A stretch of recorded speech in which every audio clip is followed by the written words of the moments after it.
এক্সটিংগুইশারই চেনেন না? বাহ,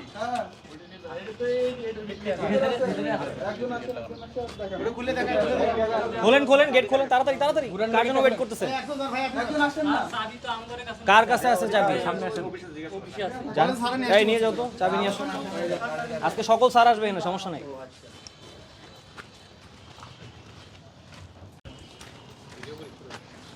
ভিডিও করো এগুলো, সব রিপোর্ট যাবে।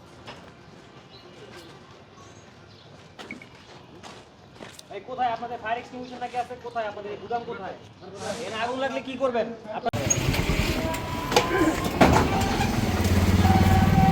1 তারিখে যে চালানটা আমাকে দেখান। 1 তারিখে আসেন স্যার, 2 তারিখে আসেন। 2 তারিখে আসছে। 1 তারিখে 2 তারিখে। তো কিনছেন কবে? 31 তারিখ নাকি? না, 1 তারিখে তো 1 তারিখে কিনতে হবে। 1 তারিখে কিনছেন, 2 তারিখে আসছে। কত টাকা করে রাখছেন? 1246 টাকা করে কিনছেন। হ্যালো, গত মাসে হ্যাঁ, তো এটা বিক্রি করছেন কত করে? এই মাসেটা তো আবার এক্সচেঞ্জ করছেন। এটা কয় তারিখের? 2 এপ্রিল। গত মাসে বলতেছেন কেন?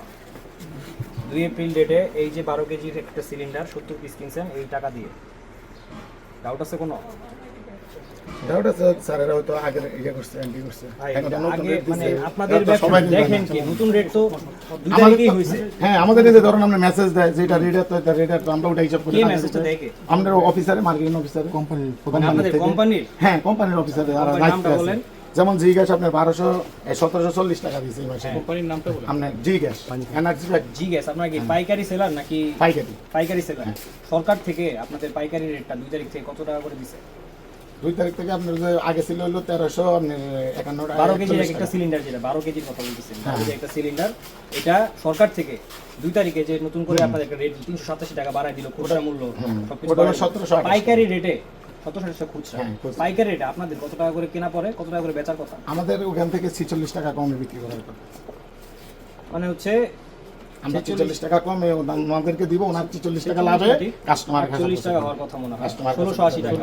হ্যাঁ, 1680 টাকা বিক্রি করার কথা, আর হচ্ছে আপনার 1630 টাকা করে কেনার কথা আপনাদের।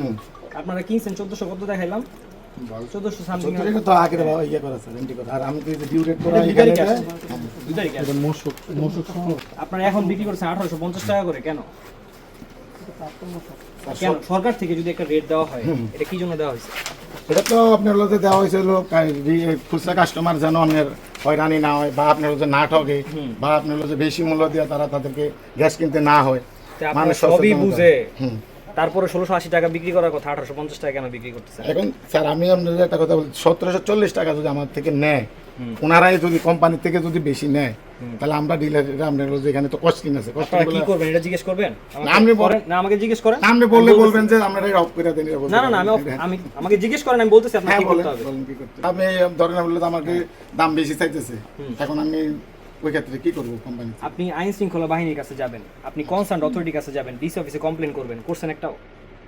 স্যার করা হয়েছে, এটা আমাদের সমিতির আন্ডার থেকে করা হয়েছে। কাকে বলছেন? আমাকে একটা মানুষের কথা বলেন যে স্যার ওনাকে আমরা জানাইছি যে কোম্পানি আমাদের কাছ থেকে বেশি টাকা রাখতেছে। ওনারও কাছে মুখে মুখে এই যে 2টা ট্রাক মাত্র বের হইছে, এই 2টা ট্রাকে যে মালগুলো পাঠাইছেন, এগুলো কি কোনো ভাউচার লিখছেন? ভাউচার দেওয়া হয়েছে। সরকার থেকে বলা হয়েছে পাইকারি রেটে বিক্রি করার কথা হচ্ছে 1680 টাকা, কেনার কথা 1630 টাকায়, আর খুচরা যারা বিক্রি করবে হচ্ছে 1728 টাকায় বিক্রি করবে নাকি? আমি কি ভুল? এটা পাওয়ার জন্য তো আপনার কিছু লাগবে না, খালি ইউটিউবে একটা সার্চ দেন। স্যার আমি একটা কথা বলি। হ্যাঁ বলেন। আমি sir retired service Saidul sir. হ্যাঁ, এখন আমরা এখানে যে রেটে আমরা সরকার রেটটা দেয়, ওই রেটে আমাদের আসে না। এখন এই যে এখানে যে কর্মচারীগুলো আছে, এখন তো আগের মতন বিক্রিটা হয় না। এখন যে অনেক দূরেতে এই ইয়ে থেকে, এই কোনো খুলনা থেকে আসে না, ব্যয়বারটা বাইরে যায়, এই কারণে আমরা কিছু বাড়ায় বিক্রি করি স্যার। এটা তো এখন অসত্য কিছু না। এখন যদি আপনারা বলেন না বিক্রি করবো, তাহলে আমরা পরে গ্যাস না আনবো। খুলনা থেকে যে রেটটা আনছেন কাগজ দেন, এই রেটে আনছি এইটা। আমি আপনার কথাটাকে জবাব দিই, ঠিক আছে? আপনি বলতেছেন যে মানে যে রেটে আপনাকে দেওয়া হচ্ছে আপনার তার থেকে বেশি লাগতেছে। এই প্রবলেমগুলো আপনার তো জানাইতে হবে একটা জায়গায়। কাকে জানাবেন? এটা আমরা আপনাদের যে সরকার থেকে রেটটা দেওয়া হয়েছে, এটা যদি আপনার না পোষায়, আপনাদের মালিক সমিতি আছে, বিভিন্ন রকমই আছে, যোগাযোগ করতে বলেন। যারা দামটা ঠিক করছে বিআরসি সে যোগাযোগ করেন, ওনার দাম ফিক্স করে দেবে, দাম চেঞ্জ করে দেবে দরকার পড়লে। আপনাদের পয়েন্টটা জানা না জানায় আপনি এরকম সরকার হাতে সমান্য করতেছেন কেন? এটা স্যার আপনি আপনার নেসেসারি যে স্টেপগুলো আছে জরিমানা করা লাগে, আপনার যা করা দরকার। আর এই যে ভাউচার দিবেন, ভাউচারে কোনো কিছু লেখা নাই কেন, বা মেমো নাই কেন ওদের কাছে যে জিনিস নিয়ে যাচ্ছে? কোন ধরনের ব্যবসা এগুলো? খুলনা থেকে আনছেন না, খুলনার ভাউচার দেন, বের করেন, ভাই আপনি অ্যাকশন নিয়ে নেন। বের করেন। আপনাদের ভিতরে এই সেলিং ভাউচার আর সেলিং ভাউচার দুইটা এই ভাউচার দুটো লাগবে। এরা গত এক সপ্তাহে যতগুলো সেল করছে বা 2 তারিখের পর থেকে এখন পর্যন্ত এগুলো ভাউচার কালেক্ট করো কুইক। এই আপনারা বুঝতে পারছেন, সেটা হলো আপনি কত টাকা কিনছেন, কত টাকা বিক্রি করে, এই কাগজগুলো দেন। সহজ জিনিস, বের করেন দ্রুত। আর যদি এখনো স্বীকার করেন যে আপনারা খুনে কিনেন, খুনে বিক্রি করেন, তাহলে আমরা এত ভিতরে ঢুকবো না। মোবাইলে মেসেজ দেওয়া কোম্পানি থেকে মোবাইলে মেসেজটা তুমি দেখাও এই যে আপনি গাড়ি বিক্রি করেন, কত করে বিক্রি করছেন? কোম্পানির রেটটা স্যারেরা দেখাও, মানে যেটা ওই কোম্পানি থেকে আসছে এই রেটটা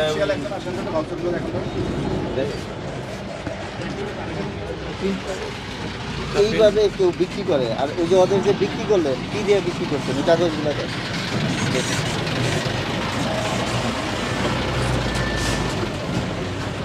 এই কাগজ লাগবে, ডকুমেন্টস লাগবে, আমরা তো মেসেজ দেখতে আসি নাই, ডকুমেন্টস লাগবে। দ্রুত করেন ম্যানেজারকে, কে আপনাদের দুজন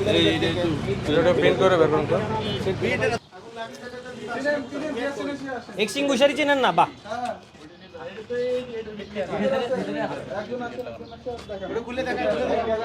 খোলেন গেট খোলেন তাড়াতাড়ি তাড়াতাড়ি। কার জন্য ওয়েট করতেছেন? কার কাছে আছে চাবি? সামনে আসেন, যান। এই নিয়ে যাও তো, চাবি নিয়ে আসো। আজকে সকল স্যার আসবে এখানে, সমস্যা নাই।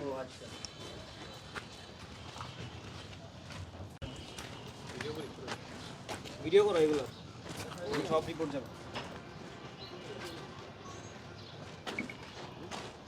এই কোথায় আপনাদের ফায়ার এক্সটিংগুইশার নাকি আছে? কোথায় আপনাদের গুদাম কোথায়? এখানে আগুন লাগলে কি করবেন? বিগত 2/4/2024 তারিখ সরকার নির্ধারিত সিলিন্ডার গ্যাস এর মূল্যে চেয়ে বেশি মূল্য বিক্রি করা হয়েছে, যা সরকারি নির্দেশনায় অমান্যের শামিল। পরবর্তীতে অর্থ প্রতিষ্ঠানের লাইসেন্সের সকল শর্তাদি পালন করা এবং সরকারি নির্ধারিত মূল্যে সকল মূল্য বিক্রি করা হবে। বিক্রয় করা অর্থ প্রতিষ্ঠানের বাদ থাকিবে, এই ভুলের জন্য অর্থ প্রতিষ্ঠানের ক্ষমা প্রার্থী। হলো যে আমরা ওই যে অত্যাবশ্যকীয় পণ্য আইন 1956 3 ধারায় বলা আছে যে গভর্নমেন্ট নির্ধারিত মজুতের থেকে কেউ যদি বেশি মজুত করে থাকে, নির্ধারিত একটা তালিকা আছে এই পণ্যগুলোর, সে এটা আইন ভঙ্গের শামিল। এবং 6 ধারাতে বলা আছে অর্থদণ্ডের পরিমাণ, সেই অনুযায়ী ওনাকে আমরা ওই 1956 অত্যাবশ্যকীয় পণ্য আইন 3 ধারা ভঙ্গে 6 ধারায় আমরা 4 লক্ষ টাকা জরিমানা করেছি। এবং একটা মুসলেখা দিয়েছে, আপনারা দেখেছেন, আগামীকাল থেকে সরকার নির্ধারিত যে মূল্য এবং লাইসেন্সের যে শর্ত, সে শর্ত মেনে চলবে। আমার অনুরোধ হলো যে আপনারা ওইটা অবজার্ভ করবেন। ধন্যবাদ। আর এখানে তো 2টা প্রতিষ্ঠান ছিল টোটাল, আরেকটা প্রতিষ্ঠানকে তো হ্যাঁ ধরুন প্রথম যেটা বললাম, হ্যাঁ আরেকটা যেটা করছিল ওটা কি বলবো না পরে বলবো?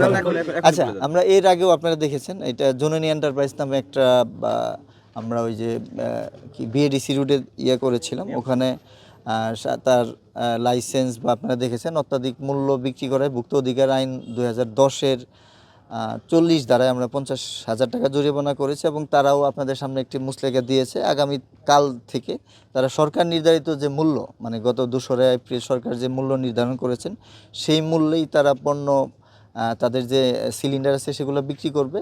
এবং আমি আপনাদের বলেছি যে লাইসেন্সের শর্ত মানতেছি কিনা সেটা আমরা অবজার্ভ করে, যদি মনে করি যে শর্তটি ভঙ্গ করেছে, আমরা লাইসেন্স কর্তৃপক্ষ বরাবর আমরা লিখিত আবেদনের মাধ্যমে তার লাইসেন্সটি বাতিল করব ইনশাল্লাহ। আর এই জরিমানাটা করতে মানে দীর্ঘ একটা সময় কেন লাগলো এখানে? এইটা হলো যে যেহেতু আপনারা নিজেরাও দেখেছেন বড় একটা স্টক আছে এইখানে, সেইটা আমরা অ্যাটাচমেন্ট হিসেবে নিয়েছি যে আজকে পর্যন্ত তার কত স্টক আছে, কত পিস ফুল আছে, কত পিস এখানে আপনারা জানেন যে এমটি বোতলও আছে। এইটা আমরা মিলাইতে একটু টাইম লাগছে, সেটা আপনারা দেখতে পারবেন যে কত আছে, আপনারাই বলেছেন সেটা। আসলে এই ধরনের যারা মজুত করতেছে তাদের বিরুদ্ধে আপনাদের এই অভিযানগুলো চলমান থাকবে কিনা? এই অভিযানগুলো আপনারা জানেন, আপনারা তথ্য দেন, চলমান আছে এবং ইতিমধ্যে আপনারা কয়েকটি অভিযান দেখেছেন। আগামীতেও আমাদের এই এনআইজি ক্রাইসিস চলতেছে জানেন, সরকার এর অর্ডার মতে আমরা সাধ্যমতো চেষ্টা করছি, সামনেও এইটা ইনশাল্লাহ জেলা প্রশাসন গাজীপুরের এই অভিযান চলমান থাকবে। এই অভিযান চলাকালে কোনো প্রকার চাপ অনুভব করেছেন কিনা বা কেউ না, আমাদের কোনো প্রকার চাপ অনুভব করি নাই, বাট আমাদের একটা জিনিস মাথায় রাখতে হবে, এখন আমাদের দেশে জ্বালানি সংকট চলতেছে। আমরা নিজেরাও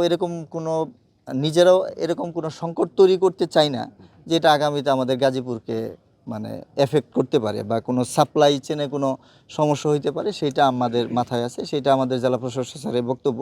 যেন এরকম আমরা নিজেরা কোনো সংকট তৈরি না করে আগামী দিনে যেন জ্বালানি সাপ্লাই বলেন বা সাপ্লাই চেনে যেন আমরা কোনো ক্ষতিগ্রস্ত না করি, ডিসি স্যারের এরকম একটা নির্দেশনা ছিল। জননী এন্টারপ্রাইজকে তো অনেক কম টাকা জরিমানা করা হয়েছে, এতে তো আসলে যে ঝুঁকিপূর্ণ অবস্থা ছিল এতে অনেক কম টাকা হয়ে গেল না? আমি কিন্তু ইতিমধ্যে বলেছি, জননী এন্টারপ্রাইজের যে লাইসেন্স সেটা আমরা নিরীক্ষা করে যদি মনে করি, আমি আপনাদের অলরেডি বলেছি, সেটা লাইসেন্স কর্তৃপক্ষ বরাবর, আপনারা জানেন এক্সিকিউটিভ ম্যাজিস্ট্রেটের একটা পাওয়ার আছে, সেটা আমরা লাইসেন্স কর্তৃপক্ষকে লিখিত আকারে জানালে ওনারা তাদের লাইসেন্সটি স্থগিত করবে, সেটা আমি করব, এটা আমি অলরেডি আপনাদের জানিয়েছি। দৈনন্দিন মনিটরিং না করার পেছনে আসলে কি কারণ? দৈনন্দিন মনিটরিং আসলে আপনারা জানেন যে গাজীপুর একটি বৃহৎ জেলা, তারপরে এইখানে এইটা আমাদের ছাড়াও ফায়ার সার্ভিস, ভুক্ত অধিকার অধিদপ্তর, বিস্ফোরক অধিদপ্তরে আপনারা জানেন এটার কনসার্ন অথরিটি, এর পাশাপাশি আমরা যতটুকু আমাদের লজিস্টিক সাপোর্ট বলেন, লোকবল সাপোর্ট বলেন, সেটা আমরা চেষ্টা করি। তারপরে আপনারা প্রতিনিয়ত আমাদের জানান, সেই অনুযায়ী আমরা চেষ্টা করি।